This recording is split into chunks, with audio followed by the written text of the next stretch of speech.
What's going on, everybody? This is Flight Time Conversation number 9. Today we're going to be talking about our favorite season to fly, something I don't think we've ever talked about. Yeah, so let's set some baselines here. When is your favorite time to fly? When's your favorite season?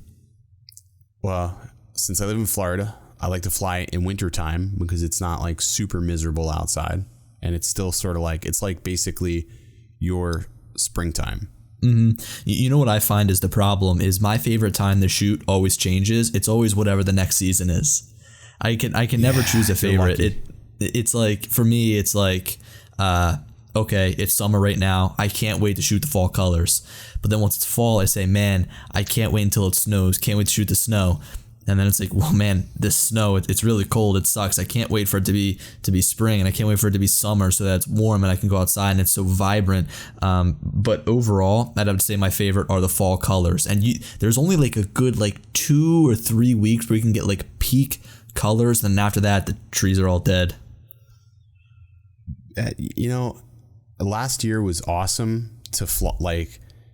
It's funny. For many years, I never would go up north when it would snow, and I certainly never brought any camera equipment or filmed any videos. So this past year, being able to travel up to Philly when it's been snowing was sort of like the highlight. Getting caught in that blizzard when we were filming at the insane asylum was just awesome, because I was thinking about that video. I'll go back and watch that video, our videos, and be like, man, that was so much fun. That was such a great place to shoot, and the way the color of just the environment we were in really set the mood for something eerie, and it was awesome. And then I think about the summertime when we were shooting, how warm everything was, and just the overall appearance. It just sort of had a dreamy feel to it. Yeah, it's always interesting how it can that is natural color grading right there. Just to give you a little bit of context on that blizzard, we woke up at 11 in the afternoon in Philadelphia, and we were like, let's go to Long Island. What an idea. So we got in the car and we're driving to Long Island. Here, before we even leave, we know it's supposed to snow.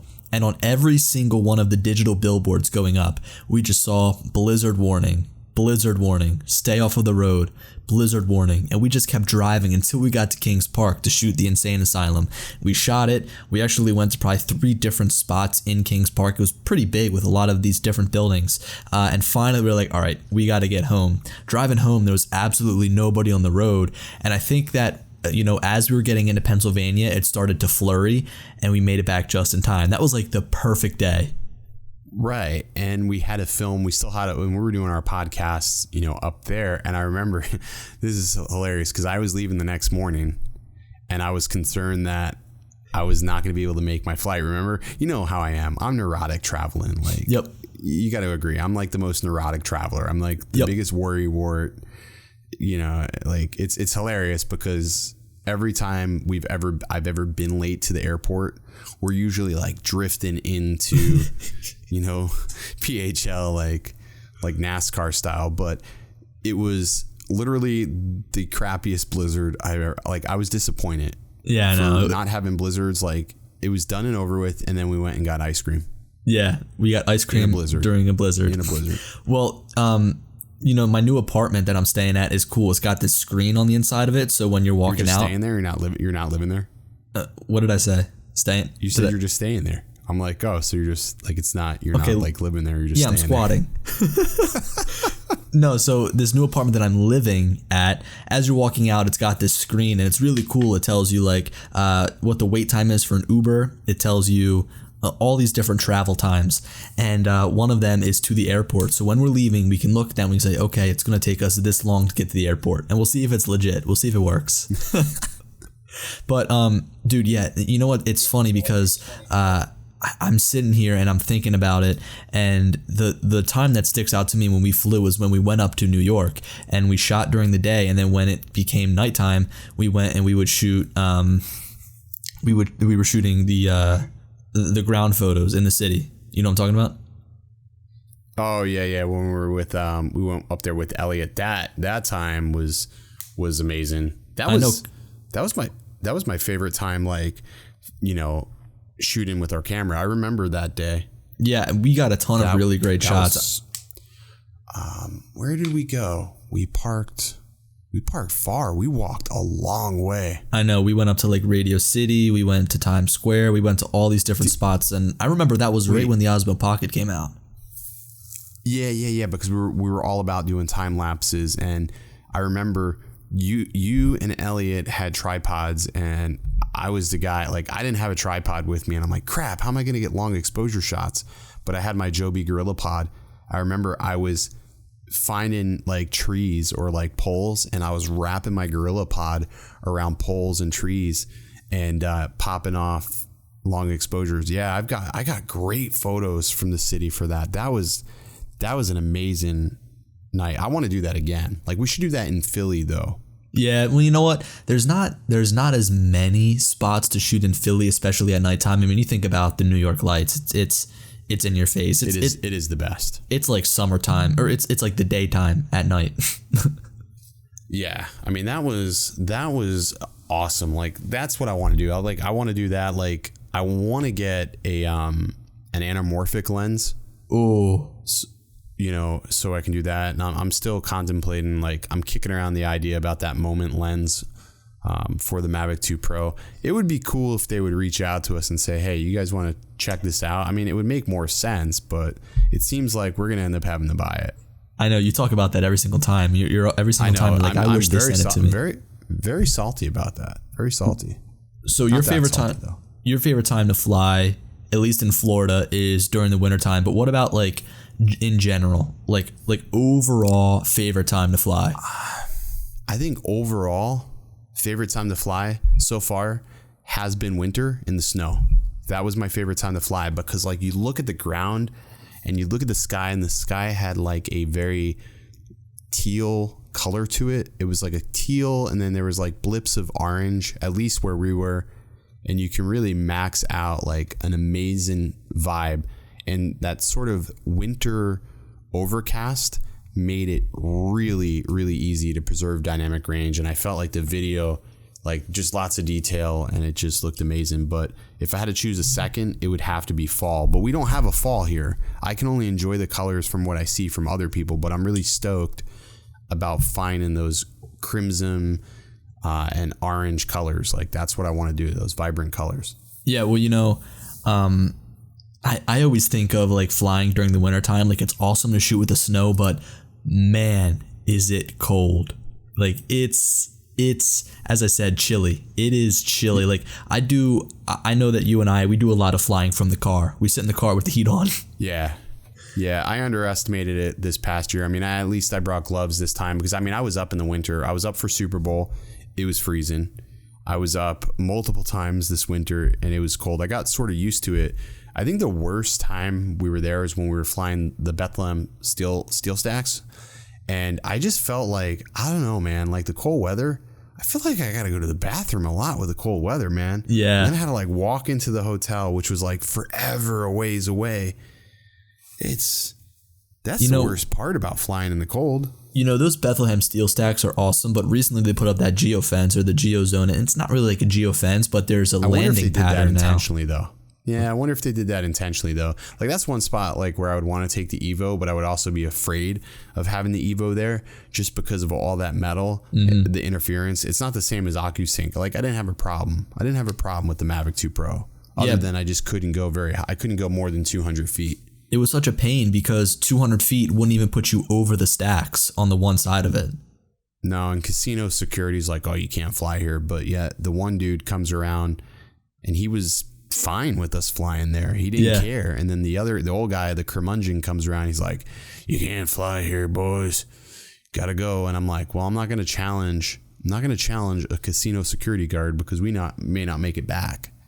Well, I think that time we just went around to the other side. We literally drove around to the other side of the stacks. We got kicked out of there too. If you remember the guys came up like towards the very end. We were like done anyways. It was right after you buzzed me with the Inspire. And they were like, you guys can't be doing that here. I wonder who they were, because they weren't wearing any sort of like official clothing. No. I was like, we're like, whatever. I mean, we could have flew from anywhere. We didn't really press the situation like at all, but we were like, every time somebody asks us to leave, we're like, no problem, no big deal. Like I first try to go into like education mode. Like I want to show them, like tell them what we're doing. I still feel like if we had like orange vests though, we'd seem official. No? I'm just shaking my head right now. No. You don't want an orange vest or like a turquoise vest or something, man? Just that just can be official. It just makes you stand out. You know, as we're sitting here talking about flying during the wintertime, I remember one photo that I took really high above the Schuylkill River, and the Schuylkill River is usually like brown. Oh, yeah, I remember that. The broken ice, man. Yeah, that was a good shot too. That was a good spot. It's like brown and it's gross. And I don't know if you saw in your recent video, the Gladius video, I was like, you should bring that up to the Schuylkill and swim around with it. Yeah, with the Gladius, you got to get like, it's got like 3 foot visibility from my understanding, but it's got lights. It'd just be cool like to throw it in a river or something, like where you normally wouldn't put something, just to see like sort of what's in there. You would find some bodies. To see some fish. Oh gosh, I don't want to be the next Logan Paul. But I was hoping to see something. Somebody was saying there was old equipment in that phosphate pit. But really? I couldn't see it. Yeah, but I couldn't see. My biggest problem with that was I couldn't see what was on the screen. So I wasn't comfortable, proceeding to the depth that I would have needed to like see if there was any equipment down there. So, and then I hit the bottom. I got like pieces of rubble got stuck in the motor, instantly locked the motor up. So basically I lost my pitch. So like that ended that. I finally fixed it. So motor didn't burn up. I got lucky. What would happen if you put it into freezing water? Would it still work? What is the temperature range on that? Yeah, I mean, it can work. I mean, people were putting these things like, sub-freezing Arctic temps. So really? I mean, yeah. I mean, they'll function. They have a pretty interesting, threshold. I just don't know what the point is of little aquatics. Like I can't get behind it. I mean, I think the reality behind these little aquatic things is like they're thinking for inspections, like for boat inspections, like it's hard to get certain boats, certain vessels out of the water. And if you didn't want to send a diver down, or if you were dealing with a hostile tank, like think about like Disney, for instance, they have to hire divers to do tank inspections and stuff. So imagine if instead of having to hire a diver, you can send an aquatic into sort of a hostile environment, like where there may be gators or something, to do an inspection, to look at seals or something on a tank, to determine whether or not they actually need to remove the animals out of there before they do repairs. So, I mean, I see there's use case scenarios, but it's very limited. There's like a whole niche market for it. Yeah, but look, you're not going to use a Gladius Mini for inspection purposes. No, not the Gladius. No, not the Gladius Mini. And they're pretty expensive. They're pretty, like, I think $1,500 for that thing is absurd. I didn't even know it was priced that high. When you said that the price was like absurd, I thought you were talking like maybe $600, because I think that might even be too high. But $1,500, I don't know how they're going to sell any of them. And when we were at CES, I was talking to a couple of different companies, because I felt like there was a lot of submersibles there. Oh yeah, and they were all really expensive. Mm-hmm. They were all really expensive, and they were really weird. They were clunky. They were all sort of clunky.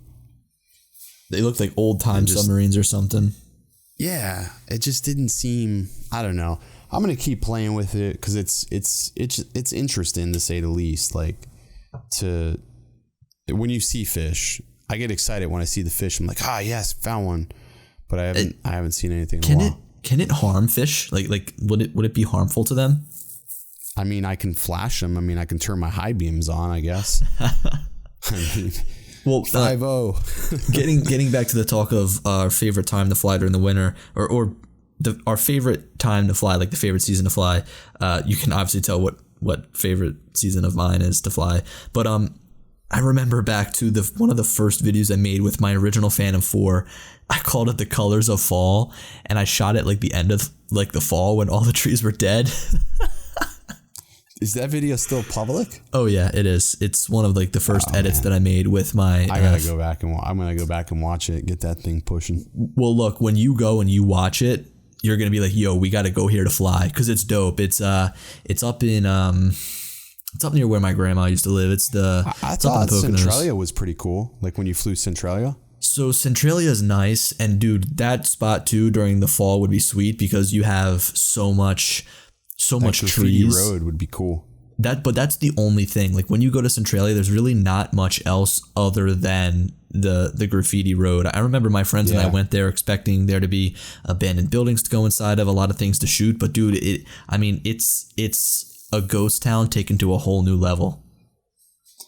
Yeah, we need to find we definitely need to find some more bando buildings to fly, like something that's like structurally tall. You know what I mean? I mean, Kings Park is the perfect definition of that. We've already done it. So Kings Park was cool. There's got to be something else besides that. Like we gotta look. I would be even okay going outside of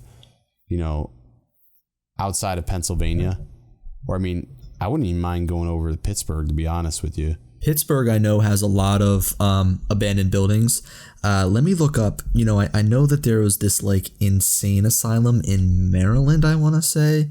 I'm just going to type in Maryland insane. I feel like the Northeast has a lot of insane asylums. And it's weird because Florida, like notoriously, I mean, is just a crazy state. Like everything weird always comes out of Florida. Mm-hmm. But we don't have any insane asylums. Is that because every other neighboring state is housing the crazies from Florida? I don't get it. I don't know.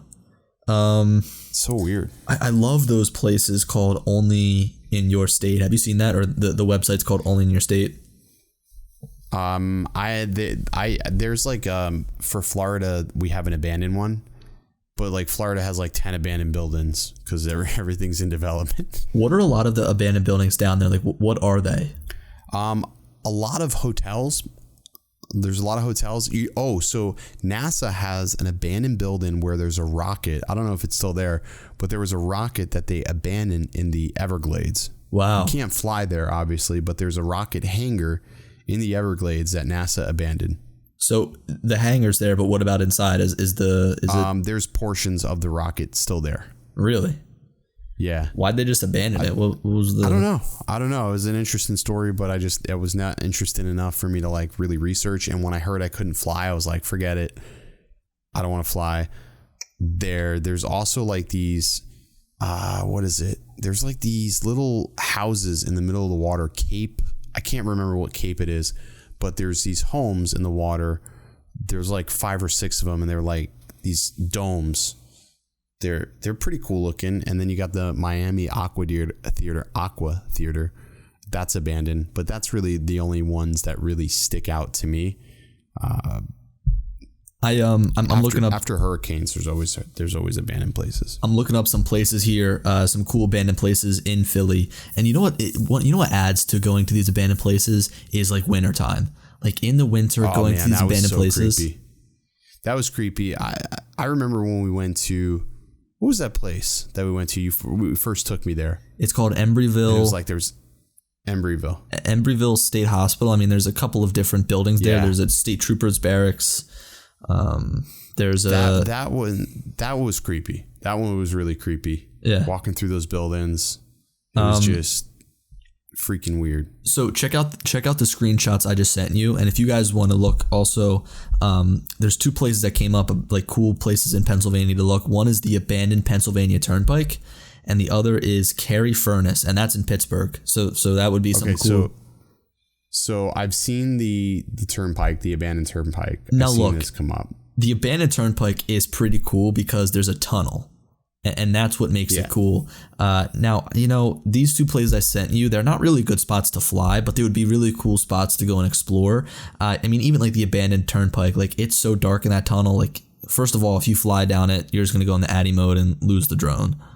For sure. I mean, the furnace looks like something straight out of Avengers, to be honest with you. Yeah. It looks cool. But again, nothing really to fly. But I know Pittsburgh has some great sites. I would love to fly that neighboring city and just like along the way, I'm sure there's like a lot of epic farmland, and crops are pretty cool. Like top-down shots of crops. For me, I always like to see what the farmers, like their course of harvest. And around that time of year, there should be some crops. There should be, because that's like the time of year where people are doing corn mazes and stuff. I would love to find a corn maze so I can get some photos above one. Oh yeah. That's really what I want to find. There's one by me, but it's so close to the airport. I don't think I would be able to snap a shot of it legally. And that's a bummer. I'm going to try to get them to approve a flight for it though. It's a real pain. There's a spot right in my backyard that I would love to go and fly, and that is Eastern State Penitentiary, but it's still marked as a no-fly zone within the DJI Go app. Like you're not allowed to fly in there. It's a red box. It's a wall. It's not even a penitentiary.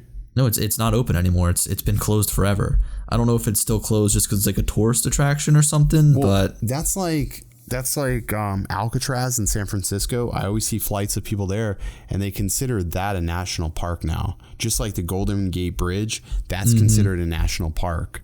So it's sort of weird how they have that listed. I don't know. I think certain things like that, or I don't know. Alcatraz, I've seen a lot of flights around Alcatraz. I would love to fly Alcatraz. Here's another spot. What is this place called? This is Philly Prison's Training Academy. No, hold on. It is the Holmesburg Prison. It's a landmark. Let's see. It was built in 1896 and was used until 1995. And this is just off of 95 as you're kind of driving out of Philly. Are you looking it up right now or no? Yeah, I'm just looking at some things, like seeing what like I could find. Well, I'm going to send you another screenshot here. This is the Holmesburg Prison. Again, it's been closed since 1995, and it's marked as a no-fly zone. Like, what I'm going to do? I'm going to type in abandoned places, Austin, Texas. Oh, yeah, for spin up. Yeah, because, I'm going to get there early in the day. We need to coordinate our flights because I'm flying back to Philly from there. Yeah. So we need to coordinate flights so we can end up on the same flight. Oh, I think you just gave it away. What? I don't know. I don't even know if we told people yet, but shoot. Darn. You're coming back to Philly for a good amount of time. We're gonna get some great footage then. I'm bringing my work laptop with me. I'm just gonna be like working from your apartment. You can come and come to some of my classes if you want. No, bro, I gotta work, dude. That might be. You can work from the class. I mean, everybody brings out their laptop. Yeah, but like I gotta get on the phone with like customers and be like, "Hey, you got a problem with the software? All right, let me log in there." People, you just hop out and use the bathroom. Come on. I'm gonna be like, I had to explain to my boss, like, well, he sort of twisted my arm. You know what we're gonna do? So there is the late Coxville Zoo in Austin, and it's abandoned. It's abandoned. I don't know what structurally it looks like, but let me look this up. It's a zoo. That sounds pretty cool. What forgotten history. We were talking a little bit about a place in West Virginia we wanted to fly, a very big bridge. What is that bridge called again? Yes, that bridge. How was it? Let me look it up. Yo, I think you're gonna have to face your mouth a little bit closer to the mic. Why? I don't know. Is it still picking up? Yeah, it's got a great pickup. This is a cardioid pattern. Well, no. So I'm thinking of that bridge down in West Virginia. The only problem is it's a national park. But is it a national park? What is it? It's the New River Gorge Bridge. I don't know if that New River Gorge Bridge, I don't know if it's a national park though. Because remember, sometimes they put these things out there, but they're not actually national parks. Like, I mean, man, I'm looking at some photos of this, the New River Gorge Bridge, and if we went there in the fall time, it would be gorgeous. There's this one photo with fog rolling in just underneath the bridge. That's incredible. And there's train tracks underneath this bridge. I mean, there's just a lot of epicness on this bridge. And even just flying that water underneath of the bridge would be incredible. Yeah, we've got to do some research here because this would be fun. You know what, man? I'm going to take this to my grave. I really wish that we could fly in national parks. I know. I keep thinking to myself because there's just so many good sites. I just like looking at these photos that are on Google. I don't know if it's not a national park, to be honest with you. Well, look, just there's too many things, and I'm seeing too many photos that just look like they were taken with a drone. I remember we were looking down though, and especially like an air map, it was showing that it's a no-fly zone, that there's red over it. We need to do some research and find out, because we don't want to be the type of people that fly something and it is a national park and then, you know, the drone's going down because it's in a no-fly zone. Yeah. That would be ironic, but I mean, I would be even okay going there, taking photos with the cameras, just getting some great snaps of this with the camera, or even like to start, you know, film a vlog there would be amazing. Looks like there's some great angles you can get. I'm on air map right now. It is the New River Gorge. It is the New River Gorge National River. So you are unable to fly it. See, that's some crap. But yeah, this ties in. Well, hold on. It says national park, but it doesn't necessarily say that it's like it's a national park. You know what I mean? I wish there was some way to get clarification. Well, like, you know what we can do? What's that? I know that they have like some things online that you can do. So if you just type in New River Gorge Bridge drone, see what comes up. I see laws and policies, New River Gorge National. Let's see. They've got to have something about drones in here. I don't think that they do. Unless it's just like a general thing. Yeah, I mean, this is one of those things where you want to get close enough to it, but you don't want to be on it. You can just take the Mavic 2 zoom out there and snap some shots of it or something. Yeah, but just like we talked about in our last episode, I would love to shoot with the Mavic 2 Pro. Pulling out all of the colors from the fall. I know, but sometimes I think when I travel this go, I'm going to bring the Zoom and the Pro with me, just because I don't want to have to like decide. Like, I just want to have them both to me. Or maybe what I'll do is I'll take the Evo with me and still take the Pro. So if I get stuck in a situation, I can at least have a drone that I can get airborne. Yeah, you know, I've been thinking about it. Right now inside my backpack, I carry both the Anafi and the Mavic 2 Pro. But I'm thinking to myself, like, what if I carried around the Zoom and the Pro, because I could just carry around the same batteries and one remote and just link it back and forth if I had to. Ooh, speaking of which, I got to get some batteries this week, man. I had 44 charges on a bat, and it's already swollen. Pretty sick. Yeah. So it's outside of its warranty, though. You only get a 6-month warranty on the batteries. Yeah, you know, sort of a bummer. I said this, I don't know if it was on one of our podcasts, when I was talking about my Spark batteries bricking. I've had like 3 of those things brick on me. I think that's the most like non-sexy thing you can buy for a drone is the battery. Like, you get spare batteries and they're so volatile, like, you know, heat, charging them too much. I mean, and I think back to the times when we're flying, like, we're charging things, like we're getting done with the flight. All right, get those batteries on the charger. We're going to the next location. So a lot of it I get, it was self-inflicted. So worth it though. Worth it. But I know, like I need at least 4. There's so much stress that comes with not having enough batteries. And credit to the Mavic 2 Pro, when you plug that sucker into the car, it charges fast. Like, you can charge a single battery in what seems like under an hour. I mean, it charges up so fast to like 90%, and it'll kind of trickle charge that last portion, but it's good. I think that's why I've been using the Evo a lot too lately, because I have 5 batteries for the Evo, and none of them are swollen at all, which is a good thing. Mm-hmm.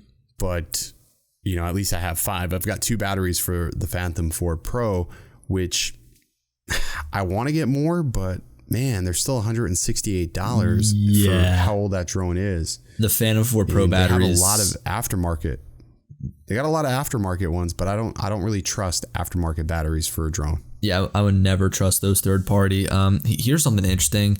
And you know what? I can truthfully say that when I'm flying, I never notice that the cold weather has a big effect on my battery life. Like, do you ever notice that your battery dies faster in the winter? I mean, look, it would be Florida. No, but I'm saying it would be jarring to you coming up here saying like, whoa, this is like the first time I've flown in the winter. I didn't notice any problems.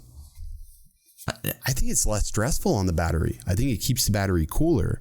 And that makes me think like, they have like self-heating batteries, and it's like, I don't know. I feel like that, I don't know. And again, I'm not like claiming to understand the physics of the batteries or what's stressful to it or not. But I would imagine that the heat is probably more detrimental. Heat seems to be like the general cause of failure for most electronics. Mm-hmm. And with it being really hot in Florida, I mean, there's any given day, it's 95 degrees lately in the summertime. So it was funny. I flew, I did that video with Bill, and we flew out to the bridge and flew back, and I landed the drone, and I said I was sitting there looking, I'm like, this battery, I thought I clipped it in. I'm like, it's not clipped in. I'm like, it's like, and I said it to you earlier in the week, and Bill says to me, he goes, you sure it's not swollen? I'm like, and it didn't even cross my mind until he said it. And then I pulled it out, and sure enough, I'm like, oh crap, it's swollen. So that would have sucked, dude, if that thing really like started swelling up from the heat and declicked, out in the water. I mean, that's a possibility. That's another reason why I love the Inspire 2, being able to have 2 batteries, that redundancy. Yeah, you got a great safeguard, and those batteries aren't crazy, and they're not as expensive. Well, no, as let's say the batteries we have. Here's the thing: the Inspire 2 battery is $159 per, and you need 2 of them for a single flight. That's true. So it's true. They're pricey because you need to buy 2 of them, but the Phantom 4 Pro battery is just absurdly expensive. You said 168. I think it's 179. Like, I think it's pushing 180. Really? Yeah, dude. See, I need to get another one, but I really don't fly that much. But what bothers me is, even though I don't fly these that much, or like the Phantom, I still want to have at least 3 in case I want to fly it. Mm-hmm. In case. Yeah. Same thing with the Evo. Like, I try to keep those batteries charged the best I can. Maintain them throughout the week. I have mine set to start cycling down basically after 10 days. But what I noticed is, if I keep them on the charger, they won't start charging until you disconnect and reconnect them. Mm-hmm. So you got to like go over, disconnect, reconnect. The Mavic 2 batteries hold the charge better. Like, they don't start, releasing until like, I think 9 days I've got mine set to, or something, 10 days maybe. Well, what's the biggest pain is when the batteries get so hot that you go to charge them and they need to cool down first. Oh man, the P4 Pro does that all the time. I did a house, and I was like, all right, I'm gonna charge, and this was like hours ago, and it still wouldn't let me charge. I thought the battery was bricked, and I said, screw it, I'll just leave it there. And then I woke up in the next morning, and it ended up charging, but like for the longest time it was just blinking. What I did was I put it in the freezer for a minute. Probably not I don't advise doing that, but just to cool it down, or trick the sensor into allowing me to charge. And that's what I think flipped it into me allowing it to charge quicker, which was crazy because it was cool to the touch. I don't know why it wouldn't allow it to charge, but that's a pain in the neck. I never leave my batteries charging overnight. I unplug everything before I go to sleep. I don't want to wake up to a fire. Yeah, I shouldn't. It's probably gonna make me look at my batteries now. You know what I've got, or at least what I want to do. I've got all my batteries plugged into one power strip, and I'd love to be able to put like a smart plug on there, so I can just tell like my phone. I've got a smart plug. See, what I want to do is I'm getting rid of that desk that I have behind me where I do all the talking headshots. I've got another desk, a smaller one. I'm gonna cannibalize that table. And the wall where I have my TV in the office, I'm going to basically make like a charging station and have everything off of one power piece. But the drone charging pieces I want to have on a smart hub, like you said. Yeah, me too. I think that's a good idea. So I can be like, tell it to shut off. Yeah, if you get the one, it's like the Eve or whatever, you can actually see how much power it's using. I'd love to see how much power I use just to charge my drones. Oh, that one time, man, we had, I don't even know. It felt like 15 drones. it was like six or seven drones charging on that one power brick. I'm like, oh yeah, this is an accident waiting to happen. Oh yeah, absolutely. I don't even know how many batteries we had on the ground. I had 4 batteries. You had 4 batteries for the Mavic, all the Inspire batteries. And yeah, that's, labeling, that's a good reason to label your batteries too. Like, I knew exactly what battery was bad. So I was like, all right, I'm taking this one out of rotation. So I started looking at the other ones too now. Well, you know what? That's why I preach about using air data. It's awesome because I number my batteries in the software, and then I number them outside with like a physical number. And then I could say, all right, battery number 1. Let me go see what battery number 1 is like in the software. It'll show me the health. It'll show me how many flights. It's really cool. But I think that's where we're gonna end it here. I see Ken yawning right now. Dude, I still have probably a good hour and 20 minutes of editing to do on this video for this agent, because I'm leaving tomorrow night. I'm heading to Palm Beach for 6 days, so I don't really envy trying to sit there and get real estate videos cranked out and try to upload them on the Wi-Fi. Mm-hmm. Well, let us know down in the comments what your guys' favorite time is to fly. I'm interested to know because I think that there's really no wrong answer. Every single season has its benefits. For me, I think fall takes the cake, but I mean, look, winter is coming and I can't wait for it to get cold. Yeah, it's gonna be great, and I can't believe it's almost that time of year again. I can't believe it's gonna be October so fast. We've got just about 2 months before Spin Up 2019, and bam, that's October, 19th of October. That's absolutely insane if you think about how fast it's going. We're gonna have new iPhones next month, man. I know. I don't know how I feel about the designs that I've seen. But yeah, guys, thanks for tuning in. Me and Ken have got, or at least I've got some great spots to fly when the colors change. So hopefully Ken will be there with me and we'll be able to shoot some epic footage. We'll talk to you next time, guys. Yep. We'll see you guys on Wednesday.